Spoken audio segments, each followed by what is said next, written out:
Welcome back, everyone, to the Burnout Club. This is a place where we explore burnout and success one expert and experiment at a time.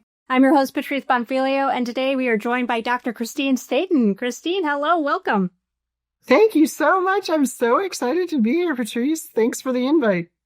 Oh, yeah. I knew from the first, let's say, 3 minutes of meeting you that I would like you. You were just so warm and approachable, and it was in a place where I didn't know anyone else. So I loved your spirit from the very beginning. So that's super sweet. I definitely noticed you as well, and we got a little bit of time together. Not enough. It was very quick. Yeah, and for the listeners, we were at a retreat, the BC retreat hosted by Barbara Strahans, and so we were in the middle of a photo shoot, but it was just a little bit chaotic for me, especially being someone who's a little bit shy and awkward to try to do poses. So I tried to anchor myself in Christine, and we quickly started talking about burnout. And I did not know at the time, but apparently your whole sector is plagued with burnout, really. So why don't you describe your specialty area and a little bit about what you do? Sure. So I'm a veterinarian. I've been a large animal veterinarian. I take care of horses and livestock. I've done that for 26 years. And very quickly, within 3 years of practice, I own my own practice. And I actually had a business partner for a while, and then she retired. So I built a practice while also practicing medicine. And my practice initially was just a solo ambulatory veterinarian driving around. Now I have 10 veterinarians, 50 team members, 2 locations. So that building from the beginning till now, I've gone through a lot of iterations of emotion, for sure. Yeah, I'm sure, to say the least. So what made you want to carry the practice on your own and keep building instead of just staying in your comfort zone? Well, I think I was an entrepreneur as a kid. I had multiple little businesses on the side. When I went to veterinary school, this sounds bad in the veterinary world because most people went to vet school because they had a puppy die from parvo when they were 5. They've got that story. And I was an animal kid for sure, but I really changed. I was a human med. I was going to go to medical school, and I changed completely to vet med. And one of the big reasons was the ability to own my own clinic. And I think it stems from I just had that in me. I wanted to own this clinic, but also this is the community I grew up in. And I wanted to take care of them in a really tangible way, both people by employing people and also take care of the pets and the people that love them in our community. And so that vision of taking care of my community in a way that I wanted to do it was only going to happen if I built it. Oh, that's great. And I love the honesty too, right? Like your path to get there was completely different, and that's fine. You don't have to have the same story. So What is it about the veterinary world that really exposes practice owners and vets to burnout more than other industries? Well, I have ideas. There's a lot of research. We're trying to figure that out. And it's not just the veterinarians, it's all of our support team as well. It's our technicians as well. And it's not limited to practice owners for sure. And I think the word that veterinary medicine kind of is using a lot now is compassion fatigue. And I think that there's a component there. And we're basically running from this room where we're giving a very bad diagnosis to a family and pulling an emotion that needs to be present in that room. And we're walking out of that and now into a puppy room. And then we're pulled out of that because the dog just got hit by a car or whatever that looks like. And so our emotions are shifting all day, but also required to be what the owner in front of us needs them to be. We can't go into the room with the brand new puppy and the room with the euthanasia with the same tone in our own body. And so I think by the end of the day, we've kind of given it our all emotionally. We come home and we've got nothing left to give. And I think that happens to a lot of people in this profession. It probably happens to people in a lot of professions where you deal with a lot of emotion, most health professions for sure. But I think that's part of it. I also think that we're a caring profession and we attract people who have a lot of emotion and a lot of caring. And so when things don't go well, when the client tells you that you don't care about their pet, or when you read that bad review, I think it hits your heart harder. Again, I'm in it, so I have a skewed perspective, but I think it's just a dagger to the heart when we care all day, care, and then somebody says, you don't even care. And I think it just derails us. Yeah. I think those contribute for sure to it. And we do attract emotional people to this profession. So maybe we're a little at risk just because of our population. Mm-hmm. And do you feel like there was anything that you could have done in the earlier years to help maybe shield yourself or prevent how hard it hits, to try to make it a little bit easier? I think honestly, I don't know that you know a lot more about burnout than I do. I didn't define it or recognize it in myself, and I'm not 100% sure that I've ever hit full burnout.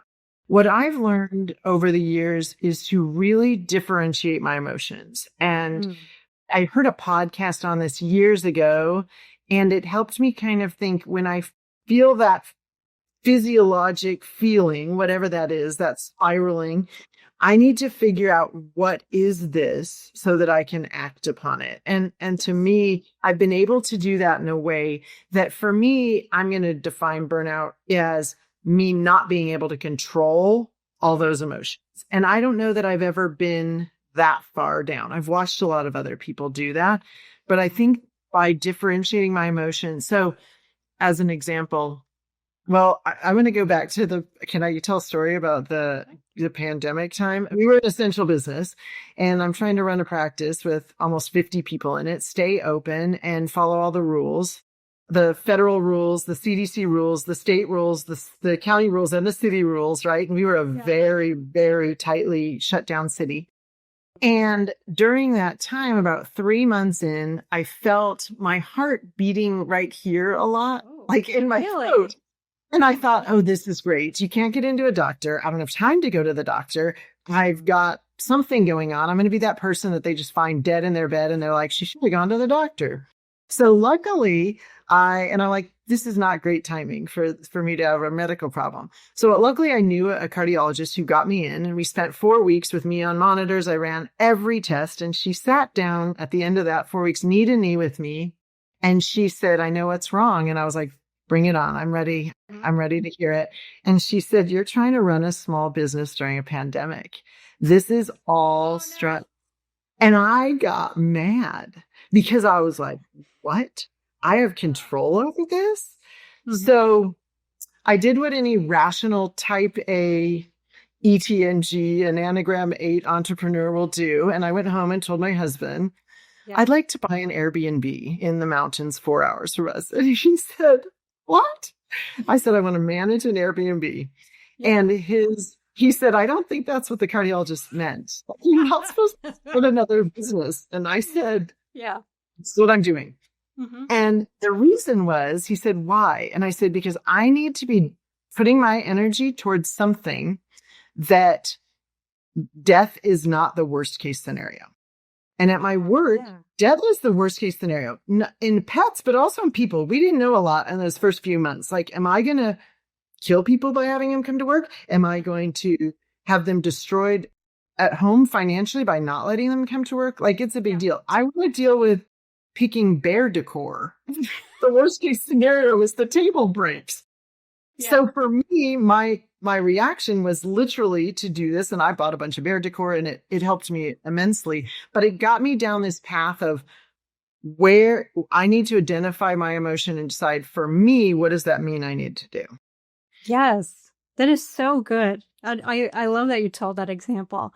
It's because I thought it was just me initially, in that I certainly don't deal with life and death in the finance industry where we're investing, but I would kind of keep funneling into the same source of energy, into this career and my job. And I realized that I just needed to have different areas of interest or outlet. So I can be equally obsessed with something, but if it's not that same thing, I'm at least giving my brain a little break from that I'm doing. And in the end, I'm a healthier person. So like that's what somebody else might have needed to go sit on a beach. Not me. That would have been torture for me during this time when my team needed me physically. Yeah. So as I've learned emotional differentiation, I've kind of learned to say, okay, why am I feeling this way? And I can step back. And I think for me, it's just been about a lot of self-awareness. So I can say, is this that there's too much on my plate?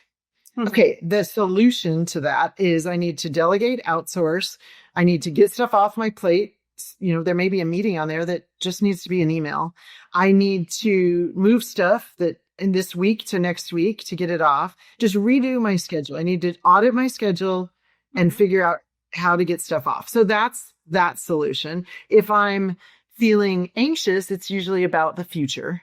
So I need to either recognize that some of it's not in my control, but also make a plan, be strategic. This is where I strategic plan. This isn't where I need to take a walk down the road. This is where I need to sit down, hunker down, and figure out a plan so that I can be less anxious.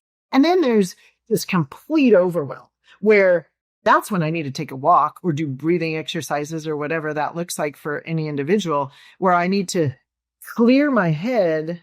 That's when I wouldn't sit on a beach when I'm overwhelmed, but that's when I need to clear my head and say, okay, what is this coming from? I need to just walk away for a while and then kind of come back with a plan. And so for me, I don't think I've certainly spiraled, but I've never really felt like I was in a season of burnout, I guess. Been very fortunate that way. Well, it seems effective what you're saying, and hopefully all the listeners do that as well. It's like basically pair it up, right? So one emotion or feeling with one strategy for a solution. Right. So are you delegating? Are you needing to relax, or are you needing to strategically plan? So I think that's pretty easy to follow. Anytime someone breaks it down, you're just like, oh, that makes sense. There's no reason why I can't do that.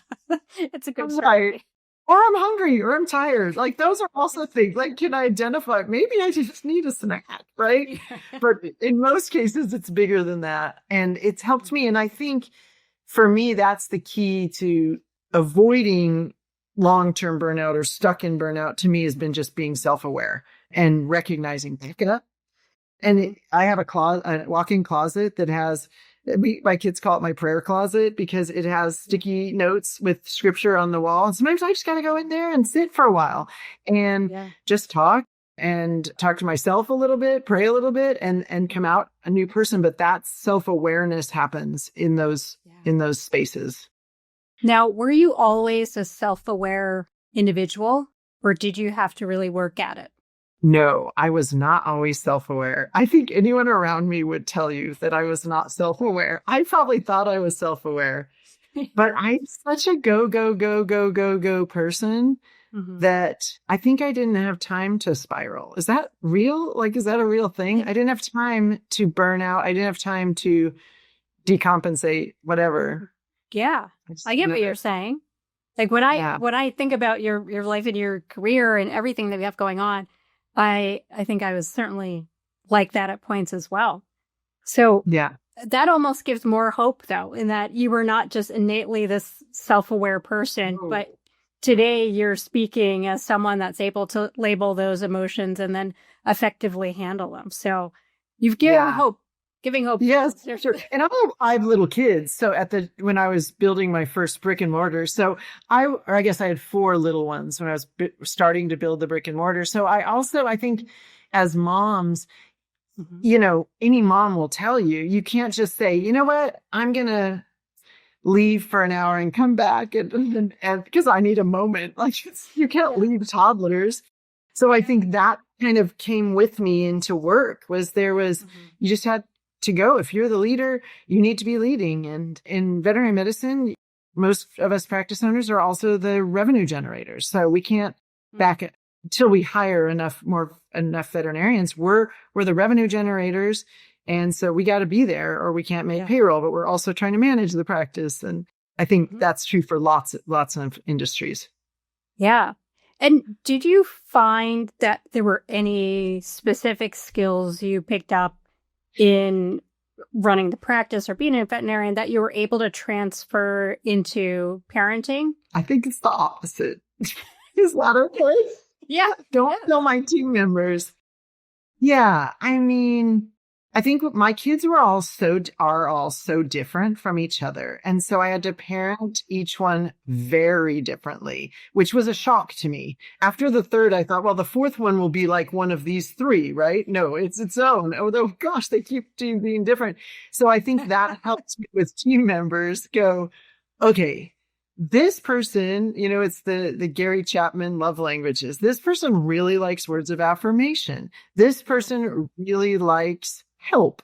This and recognizing that, we even ask our team, we give them a 27-page survey once a year. And one of the things asks, how would you like to be recognized? And it gives them multiple choice. And it's very cool. Yeah. Public praise, private praise, gifts, rewards, increase in responsibility, just really neat that they're so different. So I think being a parent of very different children helped me when I was in charge of the HR, which I'm not now, I have a manager do that. I brought that over and was able to not treat each one of them exactly the same.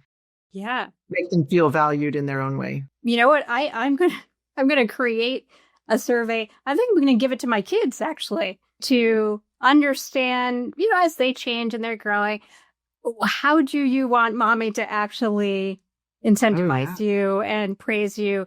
And on the work side, definitely. That's a great idea. I don't know if I've ever formalized that process, but it seems like an easy thing to add in.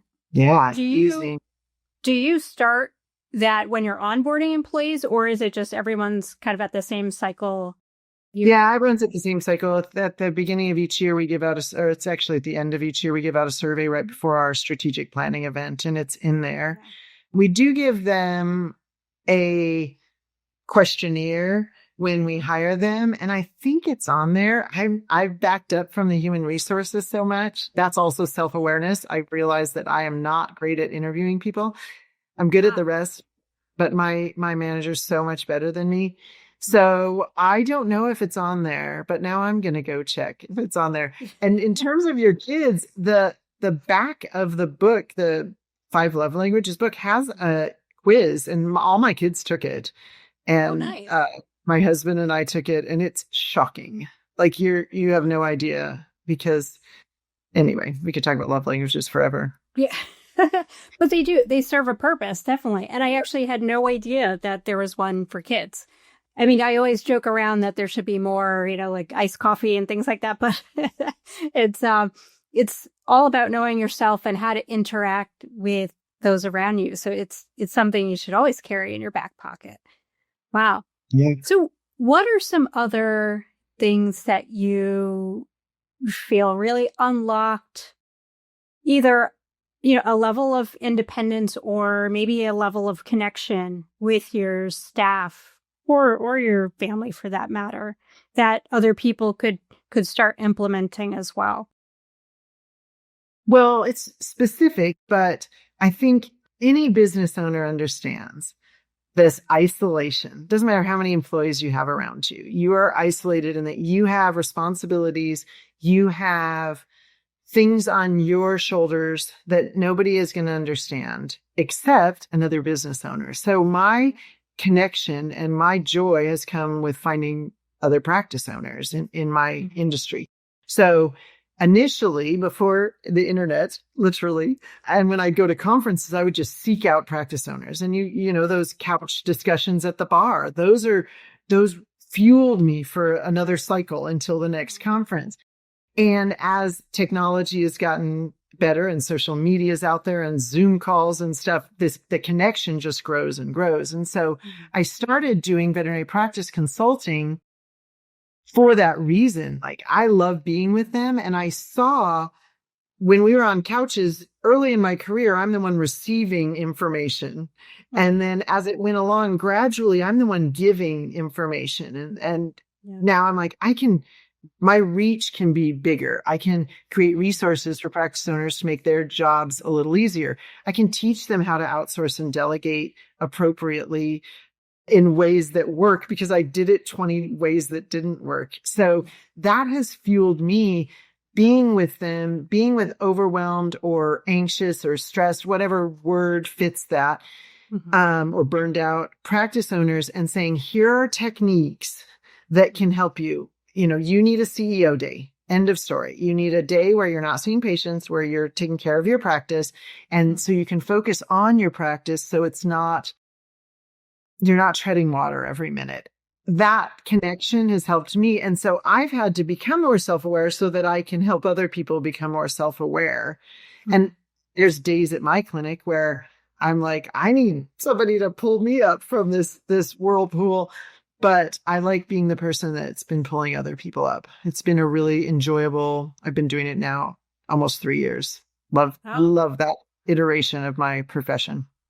And is that what that website that you have, the Veterinary MBA, is that what you're referring to? So that company's Veterinary MBA. And I really started it because I started to physically get back and neck problems that were going to decrease how much work I could do on horses and livestock. So I kind of had a little midlife crisis and went and got my MBA, which was my midlife crisis. I just thought, well, let me be a better business person if I can't take care of the animals the way I want to. And in the first couple of weeks of my MBA, I realized, oh gosh, I can help other practice owners. That's going to be my next part of my journey through this career path. So yeah, it's been amazing to be able to do it, but also I have to keep learning always. I'm always learning. I'm always growing so that I can be helping them as well. So that's when I created the consulting company. Oh, wow. And is it specific to the large animal practice, or is it across the board?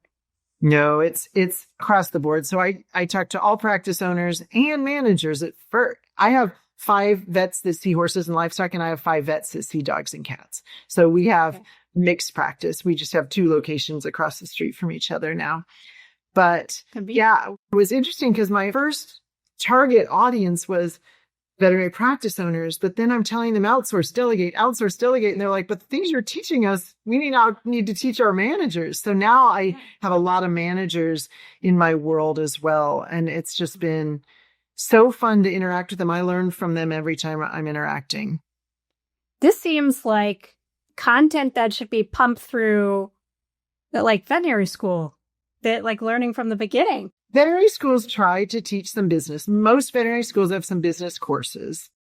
Unfortunately, like all institutions, there's a lot of corporate influence and into those curriculum because corporate has money that can get into and get the ears of the students. And again, I don't think this is specific to our industry, but I do go and speak at the school locally quite often. I do a lot of Zoom calls with the business organizations at the schools.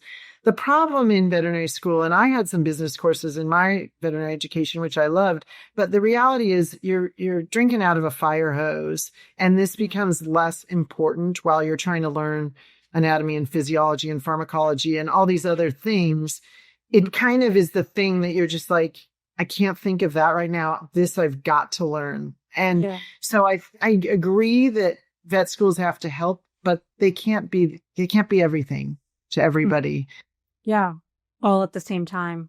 Yeah. So it almost seems like there should be then a midlife crisis when you pick up these business skills. Yes. Well, and we're really good at our veterinary conferences have practice management tracks. They have leadership tracks now, and they're filled rooms. I speak all over the country. I think I've spoken at 9 conferences this year already, and I have 4 more to speak at for the end of the year. So I have the privilege of hanging out with them and teaching. I have speaking opportunities, but also I go to a ton of those. So people are able to learn it now. And when I first graduated, veterinary conferences did not have practice management tracks. Yeah, it's good. It's good to see progress. Now, one of the things I always ask the guests is to give me a challenge or the listeners a challenge. And I think the one that you already submitted it in advance, but to to pick something that you can delegate. Can you just share a little bit more about why you think that's such an important challenge to do? Yeah, I'm in the middle of delegating some stuff right now. And it is hard. And I forgot how hard it was. And so I'm going to translate that to my teaching. And I told my husband, it's like when our kids were little, it's easier to load the dishwasher than teach them how to load the dishwasher, right? It's just easier.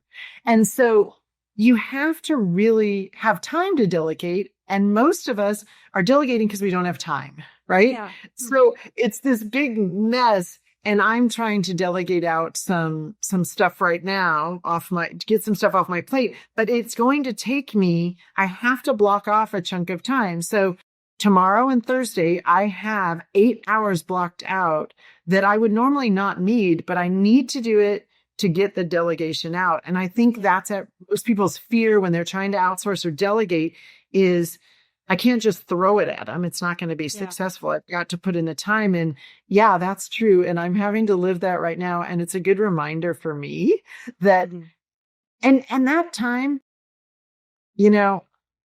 we have this 168 hours in our week. And I feel like you can find it. And even when you've got toddlers at your feet, even when you've got 2 jobs, even when you're getting 8 hours of sleep every night, hopefully, there's time in your week. You just have to find it and you have to block it and say, this chunk of time, I'm going to go away, maybe to a library. So I'm not stressed. I definitely have gone to my library and I'm going to write the SOPs. I'm going to do all the stuff. I'm going to get everything done so that I can pass this off because the long-term vision is way more important than the short-term pain that's going to be this week of blocking this extra time off. I like the idea of going somewhere different in order to get it done. And also the longer time blocks. Because I think in practice, when I'm trying to set up something to delegate, I'll block an hour. Yeah. But I think maybe it's a 4-hour or 8-hour endeavor. And I should be more honest about the time it's going to take to set it up right so that there's minimal confusion on the back end. Very good tip. There was something else that you talked about in one of your posts, and I think it was you were delegating something on the property management side. Is that right? It seemed like something big. Can you talk about that a little bit and the decision making? Yeah. So I'm out here teaching about outsourcing and delegating, and I have 2 duplexes, 4 doors of student rentals. And I have loved managing them. I love the kids. It's their first time away from home. They're not very needy. The things they ask you are so simple. They've never unclogged a drain. Their dad always did it. So they're like, something's wrong. And you're like, this is hair. It's your hair. And you get to teach them. And this is you can go switch this switch outside and all your lights will come back on. Yeah. So it's been enjoyable for me to manage those. And so I've held on to them. And this year, some opportunities came up for me to do some other big things in my life. And I realized, well, I need to take my own advice and I need to push this off to a property management company. And I did. And I'll be honest, I only gave them 1 duplex. I kept the other because the tenants in there I've had for a while and I just adore them. And they're so easy that I decided when they move out, I'll pass it on, or maybe sooner. But yeah, I didn't pass it off because I didn't like it. And I think that's something else. Sometimes you have to just look at your schedule and say, to do this, I have to take something off. What does that look like? Yeah. And that might be something you like to do, but you like this better, or this is going to help you get to your goals a little quicker. Yeah, that is definitely something I did not realize. I think until 2025, I just never considered taking off anything that I did like. Yeah. But sometimes you need to. And now that I've done it, I don't feel bad. I still have wonderful memories. And I know I can go back to that if I want to spend my time that way. But having the freedom of even a few hours more per week or per month, it's just useful, right? I need it, and it's a good decision. So, and I think you said exactly what I thought is, if I don't like it, I'll take it back. Things aren't very permanent. There's not a lot of permanent things in life. I make a lot of decisions that I have to take back or that fail. And I'm like, that didn't work. All right, let's do something else. And I think just recognizing that there's not a lot of permanence to most of these things. So don't stress about it. If it's too much, take it off your plate. My Airbnb, I haven't taken off my plate. I like managing that too. So that's the next on the chopping block, I think, but I'm not ready for that yet. Yeah. Yeah. I mean, that's the other caveat, right? Like, know yourself. If you need something, a little something, then that's. Yes. But I also feel like Airbnb is where I can go and buy the bear decor and use my brain a little differently. It kind of saved me during that chaos time. So I don't want to take away that opportunity over there. That's true. Evaluating all the purposes that it serves. Yeah. So good. The time's really flown. What do you want to leave the listeners with? Like, what do you want them to mull over after they turn off this podcast?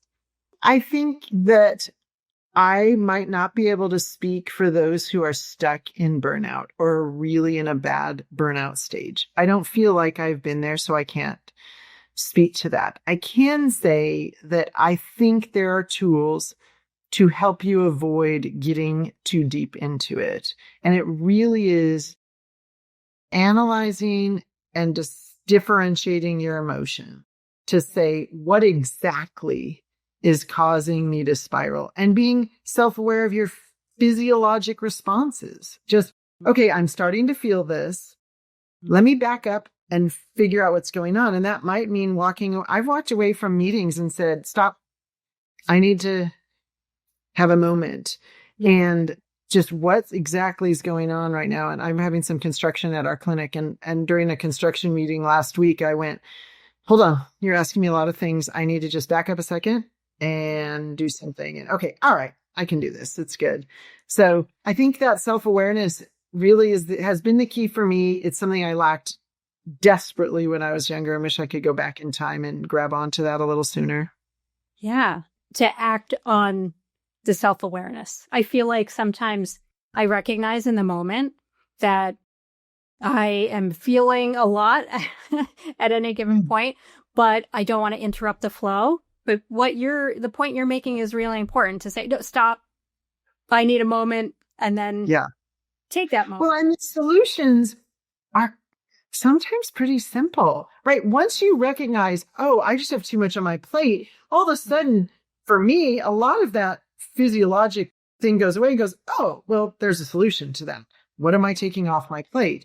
Or whatever it happens to be. If it happens to be stressing about the future, which is, I call anxiety. When I say I'm anxious, it's because I'm thinking about what if, really analyzing worst case scenario. We say in our house, worst case scenario, best case scenario, most likely scenario, a lot of times when we're making big decisions. And we even had it, we were anxious. One of my grandsons was being tested for autism, and he's 3. And the test was the next day, and I was sitting with his parents, and I said, okay, let's stop for a sec, because we were all getting a little worked up about what's about to happen. I said, what's best case scenario, worst case scenario, most likely scenario? And once we verbalize that, we're like, oh, this is fine. Like, worst case scenario is not worst case scenario. Like, it's not the worst thing in the world. It's worst case scenario. And most likely scenario is not even near that. So I think it's a good way to kind of analyze any big decisions you're making so that you cannot have all of the emotion that's wrapped up in it. Yeah. That's so funny, because I don't normally have opportunities to translate like my spreadsheet work and my modeling to real life and emotional things. But, I do that. If I'm doing projections, it's going to have that, like base case, bear case, best case. Like you're modeling out 3 different avenues so that you're properly, assigning the next steps and what the risk is and what the upside is. So like you would never just analyze one scenario in finance. So why do we do that to ourselves in our, emotional roller coasters? Yeah. Sure. And takes the worry away when you know those things. I think the worry decreases at least. Yeah. Oh, you're just like full of ideas. Wait, this is so fun. I need to apply them better in my life. My morning was chaos. Yeah. Yeah. But that's how I know you are a real person and you are the perfect guest for this show, because there was chaos going around you in construction and everything. And you show up and you're still able to talk about ideas and things that will help. So thank you so much. Thank you so much. I can't believe how fast the time went. I want to stay on here for another half hour. I know. Yeah, I think I have to have you back at some point. But in the meantime, how should people reach out to you? I guess whether they are, other practice owners that want to connect or people that want to go through your veterinary MBA program, what options can they access Dr. Christine Staten? Sure. Well, the company's Veterinary MBA, as is the website, all my social media handles. I'm most active on Instagram. And I think most of what I talk about translates to all business owners or managers of business. It's relatable. I'd love to have you follow along over there and chat, mostly on Instagram, but veterinary_MBA is Instagram, but I'm on Facebook and YouTube. I'm starting to do some of that. Oh, nice. Congrats on that. Is that for the veterinary MBA program or is that okay? Yeah, for veterinary MBA. Streaming. That's what I'm trying to help outsource. I'm trying to have somebody help me do that. So that's what's part of what I'm trying to do right now with the outsourcing. That's making it a little challenging, but it's exciting to talk to people in different platforms. Awesome. Oh, okay. Well, we will definitely stay in touch, and thank you so much for being on. This was fantastic. Thank you. Thank you so much for the invite. And to all the listeners, please rate, review, and subscribe on YouTube and wherever you hear your audio playlists. Thank you. Bye. Bye.